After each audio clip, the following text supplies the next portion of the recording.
Okay, we have another one. What do we have here? Man, this is not looking good, let me tell you. I see. Man, this is not easy. It's gonna be a toughie. The obvious move. Don't think it's the obvious move here. I'm not going to ask you to figure this one out. It's too difficult. I'm not sure myself. The problem is we don't have our king is completely cut off by this king. So our king is out of there. We have knight versus passed pawn for the moment. Pushing this a pawn is irrelevant, doesn't do anything. The only thing I can think of is to take this, he pushes d6, we check him and pray that this is the right move, because I don't know that it is. I don't know. That is correct. Well, I would have played d6, not c6. That's just me personal. This looks like a complete blunder to me. I'm going to take this. And if he takes it back, I'm going to play knight to b5, and you're screwed. Okay. Now, I have, perhaps, I can... No, this is actually not even a threat. Knight checks. I don't care where he goes, king to here. Knight takes pawn. King takes knight. a5. It's game over. All right? This could have been a lot more difficult if they played d6 first. But this is just an absolute understanding. My dad had a rule. Oh, man, it's so good. And this is exactly this epitomizes my dad's rule. My dad's rule was you got to know how to win the game. Now, that's the phrasing verbally.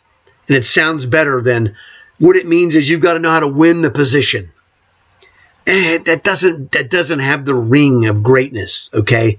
You got to know how to win the game. Man, that applies to every sport or game ever. That's what makes it so genius, okay? You got to know how to win the game.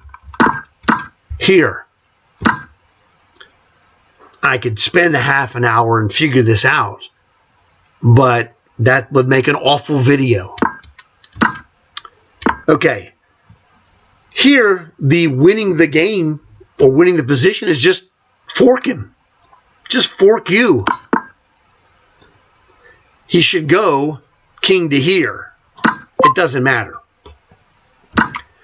The reason I say king to e6, knight takes, king takes from e6 to d6, and then a5, because you cannot capture, when you have, even if they're connected or split pawns, when you have one pawn ahead of another pawn, the enemy king can never capture your backward pawn because the pawn that's further forward, like I said, I expected king e6, knight takes pawn, king takes knight, a5. He can never take this a6. The only move that stops this pawn is c5. And now his king is completely frozen. He cannot ever take either pawn. He can't get to this one, number one. All right? So you play a5. He goes king to c5. And then you put it king to e3. And he's in trouble. Your two pawns will win this game.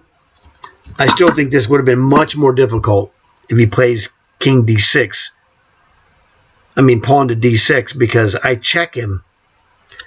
He goes king to e6. It's like, well, what are you going to do, Bobby Fischer?